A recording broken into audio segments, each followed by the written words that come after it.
예, 2023년 1월 16일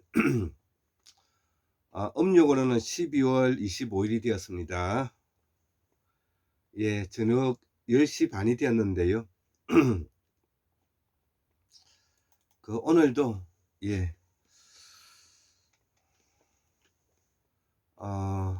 학문 산책 190번째 9번째 한국의 연방통일과 사회민주주의식 내각제 개헌을 위한 공부를 시작합니다.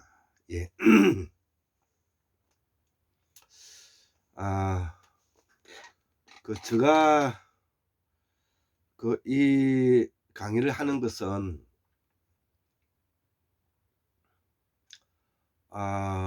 우리 한국이 앞으로 어떤 방향으로 나가야 되는가를 공부를 하고 있는 사람 입장에서 로드맵을 정하는 일이기도 합니다. 그래서 저도 여기에 대해서 뭐 지식이 충분하고 실력이 아주 월출해서가 아니라 그동안에 평생 책을 가까이 하고 이렇게 공부를 좋아하는 사람으로서 그동안에 끊임없이 갈고 닦았던 내용들을 지금도 우리 최동석 인사조직연구소 소장님이 새로운 우리의 패러다임의 변화와 함께 그동안에 제가 한국사 보건사업과 태고사의 새발견이라는 이름으로 우리의 순다 대륙 순다환인 사라진 무대륙 무문화 보살사상과 선앙당 사상과 제사 문화를 바탕으로 해서 우리의 고대 국가인 황국을 넘어서 배달황국 그 다음에 단군 천제를 거쳐서 우리가 한국사의 부족 연맹체 국가로서 유라시아 대륙에 걸쳐 있는 우리의 유라시아 역사를 복원하고 또 우리 정주민이 뿌리를 내리고 살았던 우리 어머니의 땅, 우리 어머니의 원류를 찾아서 우리가 서해대평원에서 수수만 년 동안에 우리가 살면서 수렵과 채집, 자연농법을 통해서 걸어왔던 이 이야기들을 이렇게 담아내는 것입니다. 그래서 앞으로 우리 이 한국의 연방통일을 바탕으로 하면서 사회민주주의식 내각제 개헌을 통해서 우리가 앞으로 어떻게 이제 가야 될 것인가를 로드맵을 정하는 내용이다. 그렇게 생각하시고 한번 들어봐 주시기 바랍니다. 그래서 요 내용은 제가 어저께 적었던 내용인데 먼저 적었던 내용을 읽어 드리고요. 또 요 내용은 제가 올려 드리겠습니다. 한국사는 고조선의 연방국가 형태와 이후의 가야연맹체 모습이라는 것이죠. 한국, 북한, 일본, 동북 삼성은 물론이고 몽골, 내몽골, 신장 위구르 자치구, 키르기스탄, 투르키스탄, 카자흐스탄의 연방국가 형태로서 묶고 산서크리트를 국으로 하고 중립국으로 우리가 나아가야 된다 이거죠. 여기에 유라시아 공통 역사서를 우리가 역사서를 만들어야 된다 이거야 합니다. 그래서 사회민주주의 방식의 독일, 스위스 모델의 내각제 개헌을 통해서 1등 국가 선진국이 될 수가 있다는 것이죠. 그래서 지금 현재 한국은 4년 중임제 대통령제를 선언하고 있다고 알고 있습니다. 물론 우리는 수천 년 동안에 수직적 리더십의 전제 왕건 국가를 바탕으로 해왔기 때문에 대통령제가 우리에게 익숙한 것일 수도 있는 것입니다. 그래서 이재명 대통령께서 이재명 더불어민주당 당 대표께서도 4년 중임제 대통령제를 선언한다고 알고 있습니다. 예, 그러나 우리가 가야 할 방향은 궁극적으로 바로 스칸드나비아 식 모델인 어, 어, 그 독일, 스위스 모델을 따라서 우리가 내각제 바탕으로 하면서 분권화하고 개인화하고 네트워크해 나가는 방식으로 우리 국가를 설계해 가야 된다. 이렇게 이제 쓰고 생각하는 것입니다. 예, 그래서 이 사회민주주의 방식의 독일, 스위스 모델의 내각제 개헌을 해야 1등 국가 선진국이 될 수가 있다는 것이죠. 동쪽 연해주 간도에서 서쪽 우랄 알타이 산맥까지 공동의 역사 교과서를 만들어야 된다 이거죠. 이를 우리는 유라시아 역사를 한다 이거죠. 유라시아 역사를 한다. 한국사의 유라시아 역사는 유구하다는 것이죠. 유구하다. 그 기간은 74,142년이나 된다는 거죠. 지금 현재로서는 74,142년이나 된다는 거죠. 지금 현재는. 자, 그래서 문화는 무문화이고 사상은 보살사상이다 이거죠. 보살사상과 선앙당 문화와 제사의식이다 이거죠. 한국의 최고 강력은 남북 오만리 동서이만리다. 자, 그래서 최초의 연방국가 형태는 그러면 어떻게 가야 되는 것이냐. 첫 번째로 순다 대륙, 순다 환인 때 이 보살사상으로 나아가야 되고요. 산스크리트는 보디사트바를 한자로 표현하면 보리살타가 되는데, 이 보리살타를 줄여서 우리가 보살사상이라 합니다. 그러면 보살사상은 한자로 번역하면 본생이 되는데, 본생은 자기가 타고난 성품과 성질대로 인간은 살아가야 된다, 이 말을 담고 있는 것입니다. 두 번째, 서예 대평은 빙하기 때 홍이 인간 환인 때이다. 이 말은 무슨 말인가 하면은 우리의 어머니의 유전자가 수천 년 동안 원료를 가지고 살았던 곳이 바로 어디냐 하면 여기가 바로 우리가 서예 대평은, 옛날에는 중국 입장에서 보면 그걸 동해라고 했습니다. 지금 현재 일본해라고 말하는, 우리 지금 현재 동해를 일본해라고 일본 사람들은 말하고 있는데, 그때는 동해가 어디냐면은 지금 현재 서해를 동해라고 말했던 것입니다. 그래서 서해 대평은 이 빙하기 때 홍이 인간이 이미 자리 잡았다. 세 번째, 여기에서 연해주 간도를 따라서 수렵 채집 툰터라 하는 때에 여기 갔다는 것이죠. 수렵 채집. 그래서 우리의 전통 뿌리 틀은 바로 연해주와 간도. 연해주 간도가 바로 우리의 숙신, 음유, 물길, 말갈, 여진, 만주, 조선, 주신이 다 여기가 발원지라는 것입니다. 예, 그걸 우리가 꼭 알아야 되겠고요. 그래서 우리의 가장 기본적인 우리 동이족의 그 발원지는 바로 서해 대평원을 거쳐서 바로 연해주 간도다, 이렇게 우리가 알고 있으면 될 것 같습니다. 네 번째는 시베리아 남부 바이칼 흑역석 혁명 환인 때이다 그죠. 자, 그래서 이들이 툰투를 따라서 또 스텝을 따라서 유라시를 따라서 이동을 해 갔는데, 이 이동을 해 간 것이 바로 몽골 남 시베리아에 걸쳐 있는 바이칼 호수에서 자리 잡아서 여기에서 또 우리가 문명을 꽃피웠다. 여기서 바로 흑역석을 혁명이 일어났고, 이 흑역석 혁명 때문에 많은 우리가 동물들을 잡아서 그 불고기를 이 고기를 구워 먹을 수 있는 입장이 되어 가지고 이 흑역석 혁명 때문에 인류가 매우 뭐냐면은 이 채식을 위주로 하던 턱에서 바로 턱이 좁아진 원인이 되었다는 것입니다.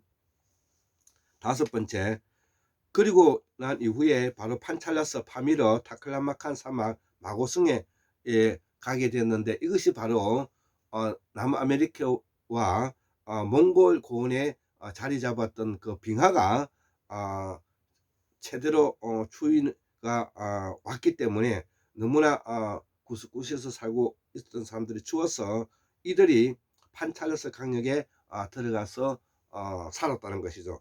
이때 바로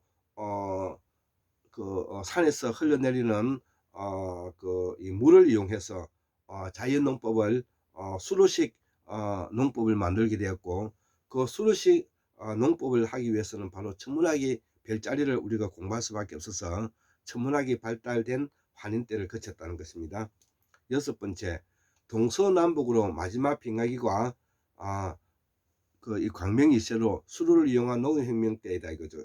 이 말은 무슨 말인가 하면, 이렇게 해서 우리가 판차스 강력 파미르 공원에서, 그 다음에 타클라마칸 사막, 그 다음에 그 밑에 티베트 공원, 그 다음에 내몽골의 고비 산맥에 그쳐서 살면서 우리들이 인구가 늘어나고 함으로 해서 동서남북으로 퍼지게 됐는데, 이때 가지고 있는 문명을 가지고 동서남북으로 퍼지게 되었다는 것이죠. 그래서 서쪽으로는 메소포타미아 이르고, 동쪽에는 요하강에 이르고, 남쪽으로는 인더스강, 북쪽으로는 몽골에 이르게 되었다, 이 이야기를 하고 있는 것입니다. 그리고 이러한 문화와 문명이 또 발전하게 되었는데, 일곱 번째로 우리가 동서남북 구리를 이용한 청동혁명이 일어났는데, 이때가 바로 5대 문명 환인때이다 그죠. 5대 문명 환인때다. 요하 문명을 포함하는 것입니다. 자, 그래서 이 구리가 발견되었던 곳은 이스라엘의 동굴 구리가 있고요. 그 다음에 이 인더스 고원에 이러한 과거에 이런 그 광물을 채취했던 흔적이 이미 25,000년 전에도 그 유물이 나타나고 있는 것입니다.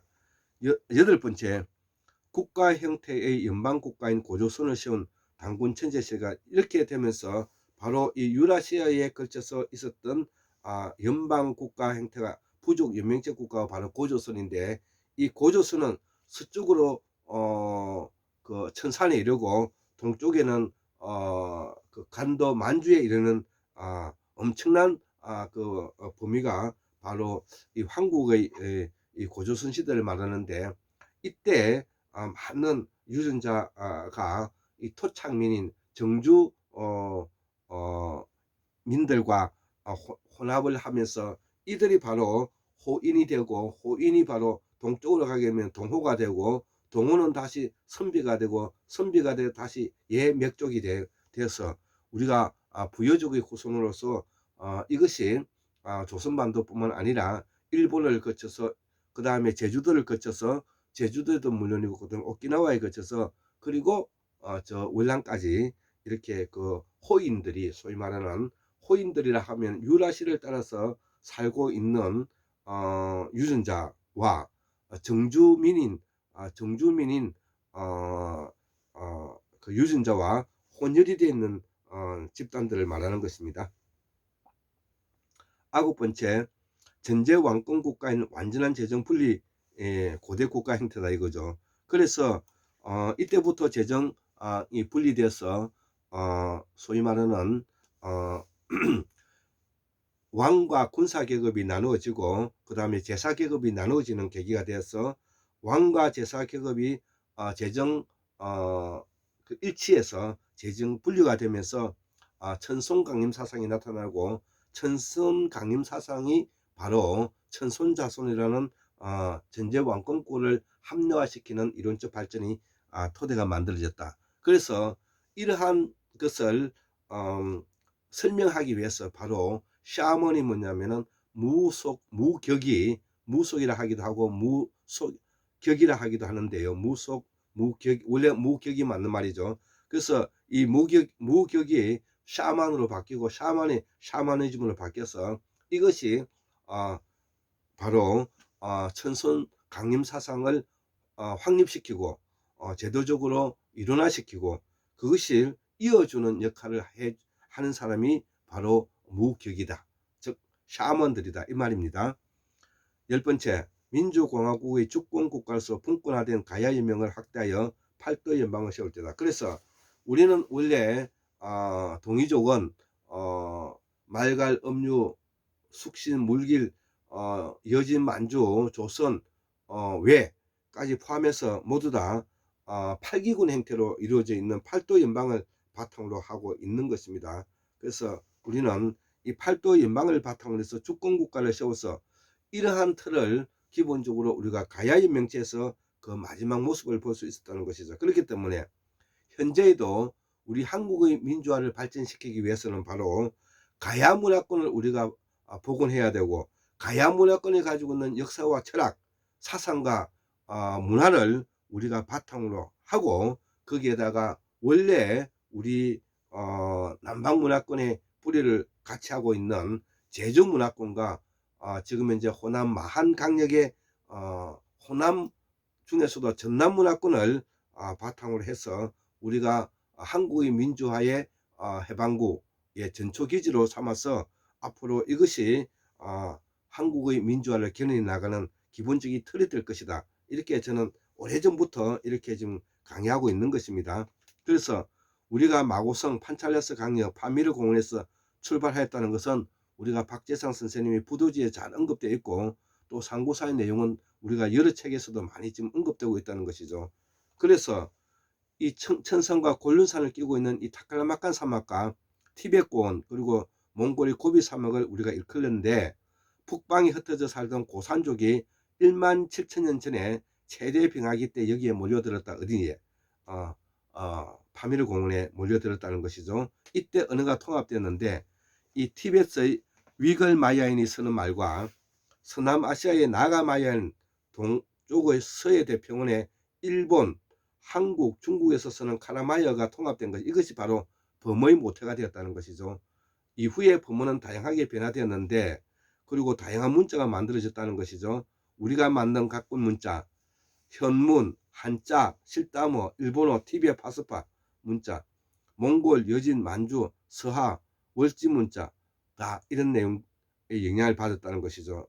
그래서 우리말이 세계 언어의 뿌리라는 말이 그래 쓰이고, 여기에 가장 큰 공로는 공우 강수환 박사님과 각골문 해독의 유창준 박사님이시다. 그럼 우리 한국사 역사에 말해 보고자 한다. 한국사는 연명체 부족국가 연망국가이다. 그죠? 그래서 서쪽으로부터는 우랄 산맥, 알타이 산맥에서부터 투르크계, 아리안계로부터 동쪽 끝에는 주신 여진까지 넓은 지역을 우리는 이 유라시아라고 하는데, 남방 순화 환인 때부터, 남방 순다 환인 때부터 끊임없이 북방으로 진출하였다. 돌하르방과 할망을 수호신으로 하면서 사라, 가라국을 발판 삼아서 서해 대평원에서 정착하였고, 이들이 서진하여 서방에까지 진출한 시기가 최소 5만 년 전부터 2만 6천 년 전까지 호모 사피엔스가 인 네안데르탈린과 교차 투쟁하게 되었다는 것이죠.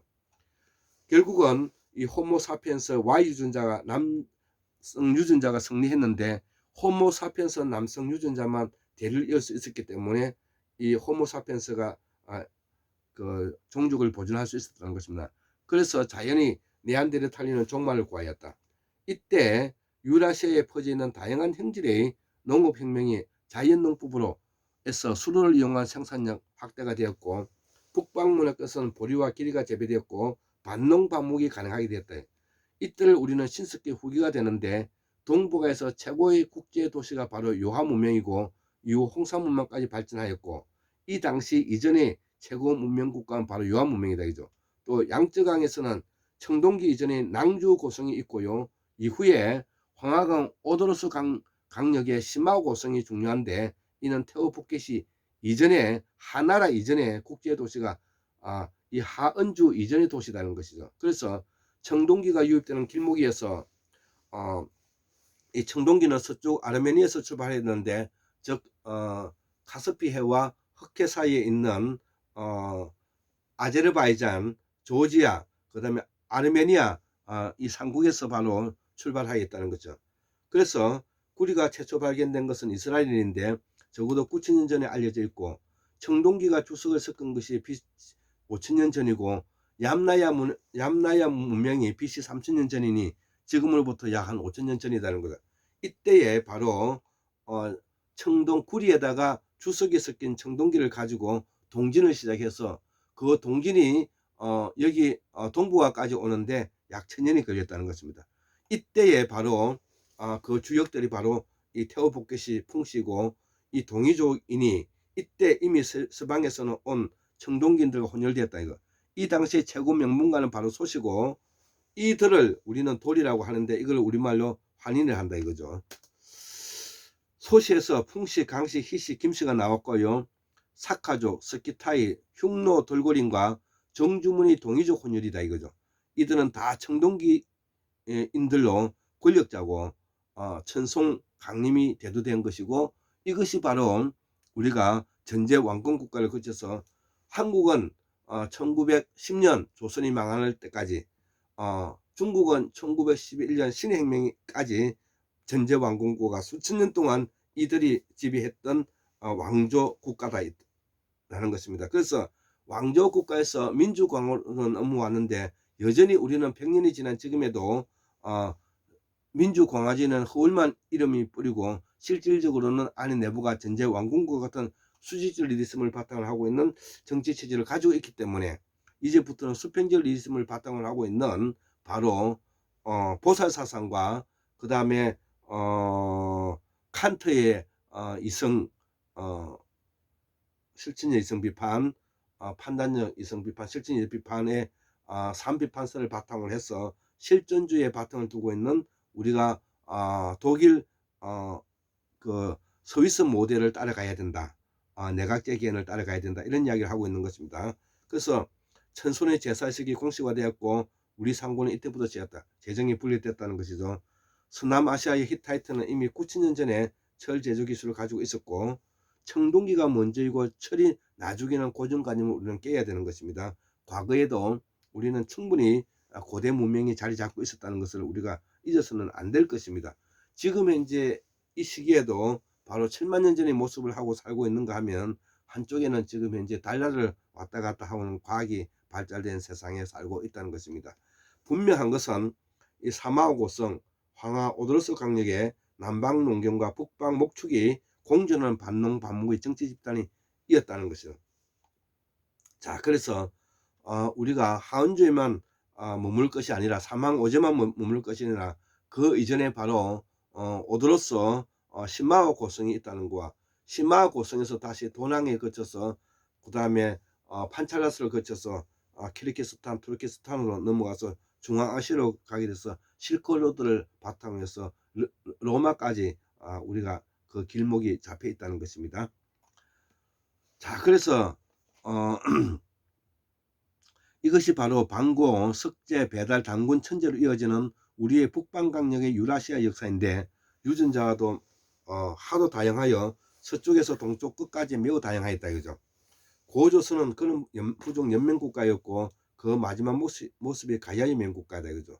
그래서 이 가야 문명을 연맹국가를 연구하고 공부해서 제주도의 그 철학과 사상을 공부해서 한국의 민주화를 견인하고 있는 원류로서 우리는 가야 된다. 그래서 가장 제가 도움이 되는 책이 율곤이 윤재 선생님의 상고사의 새발견 가야 열전이 있고요. 더불어서 지금의 김민호 선생님의 한국 제조 역사 뿌리학, 이 상학원으로 이루어져 있는데 아주 이 좋은 책입니다. 이 좋은 책을 뭐냐면 우리가 가지고 과거에 우리의 학자들이 어떻게 공부를 했는가를 우리가 볼 수 있는 그런 내용인 것입니다. 자, 그래서 우리 한국은 분권하고 자율성이 주어지는 정치 체제로 전환되어야 되는데, 이후에 고대 국가로 가기 전에 모두 고조선의 부족 연맹 국가에서 삐져나간 것이다 이거죠. 중국도 마찬가지고 일본도 마찬가지고 한국도 마찬가지다. 월남도 마찬가지입니다. 자, 그래서 고조선을 우리는 호라고 부르기도 하고 동호, 선비, 예맥이라 불렀다 이죠. 또 부여라고 불렸죠. 마고성에 발원하여 동서남북으로 퍼져나간 것이다. 우리는 요하문에서 발한 것이다. 우리는 또 수메르인들은 수메르 문명에서 발원한 것이고, 인도는 지금 현재 인도는 인더스 강에서 발원하였다 이 말입니다. 서쪽으로 간 메소포타미아 문명 수메르인도 있었고, 남쪽으로 인도로 갔고, 북쪽으로 몽골로 갔다 이거죠. 황제 헌은이 마다든 소금지선 서쪽으로서 온 사람이다. 이렇게 기록이 되어 있는 것입니다. 자, 그래서 진주소시 부서보의 기록에 하면은 황국의 갈천시 석제 환인 6대 9월리 환인 때 배달국의 적재 소호에 그발한 환인에서부터 박흑것은 후진한 진나라가 망하고 난 다음에 만주에 있었던 후진안의 낭량 주 진공 소백손의 후손으로 신라시조 박헌거세가 되다. 그래서 이 박은 박씨로서 박씨로서 바로 샤먼을 말하는 것입니다. 샤먼을 말하는 것입니다. 그래서 이 박씨가 됐는데요. 흑거세는 거스간이고요. 거스간은 바로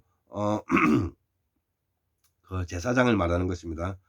자, 신라 8대, 28대, 29대 이들이 다 신라시조 박헌거세의 후손들이다. 이렇게 이제 설명할 수가 있는 것입니다. 자, 그래서 이러한 부분들의 우리가 역사 공부를 하고 우리가 그동안에 가지고 있는 이 공부를 우리가 현실적으로 어떻게 그러면 이거를 적용시켜 나갈 것인가, 이것을 연구하신 분이 바로 최동석 인사조직 연구소장이신데 성취 예측 모형의 프레임워크가 작동되고 있다는 것이죠. 그래서 여기에는 바로 도구적 역량이 있고요, 추상화 역량이 있고 목적 지향성 역량이 있다는 것이죠. 자, 그래서 이 9가지는 우리가 알아봐야 될 부분이라는 것이죠. 어떤 것이냐? 첫째는 그 사람이 분석적 사고를 할 수가 있는가? 두 번째는 개념적 사고를 가지고 있는가? 세 번째는 영재성을 가지고 있느냐? 여기 그 사람을 분별하는 사실적 발견의 도구적 역할을 하는 것이고요. 그 다음에 이 사람의 창의성이 있는가? 학습 능력이 있는가? 미래지향성이 있는가에 따라서 자기 인식과 추상적인 역량을 바탕으로 하는 또 이 모델이 있다는 것이죠. 그리고 이 사람이 또 성취지향적이냐, 그 다음에 대한 영향력을 가지고 있는가, 정직하고 성실한 것에 따라서 우리가 열린 지평을 가지고 있는 사고를 가지고 있느냐에 따라서 목적지향적 사고를 가지고 있다는 것이죠.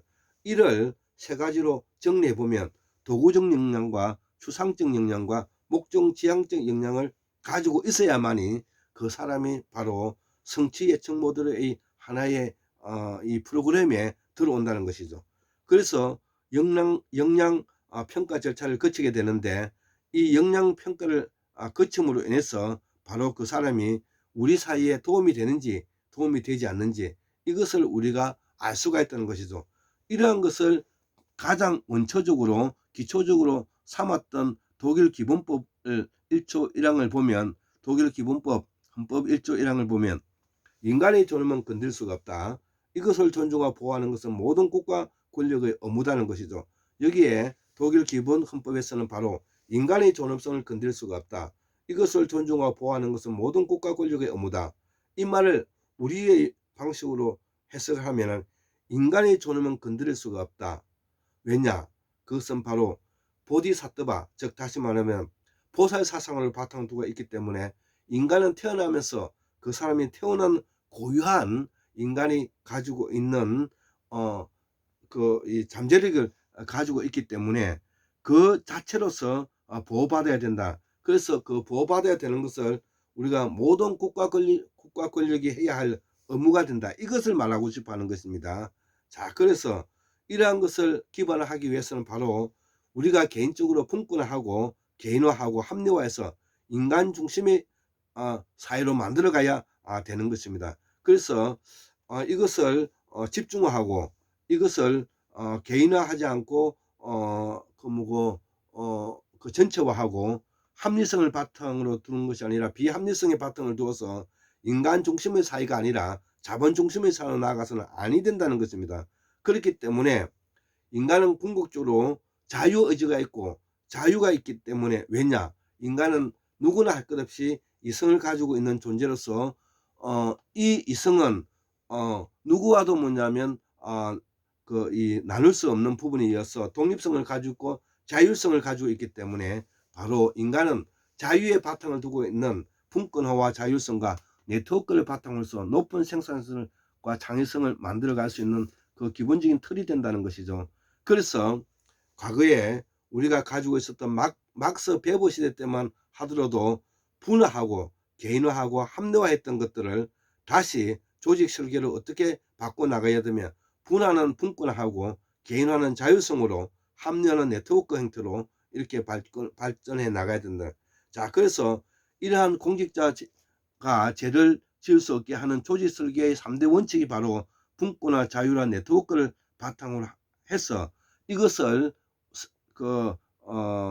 그 규범으로서 정해서 그 사람이 가지고 있는 권한의 범위 내에서 할 수 있는 직무 분석을 할 수 있게끔 나아가야 된다. 이것이 바로 조직 설계의 3대 원칙인 분권화 자율화 네트워크다. 이렇게 이제 설명할 수가 있는 것입니다. 예. 74,142년 1960년 2023년 1월 16일 월요일 골장 김태수 올립니다. 예, 감사합니다.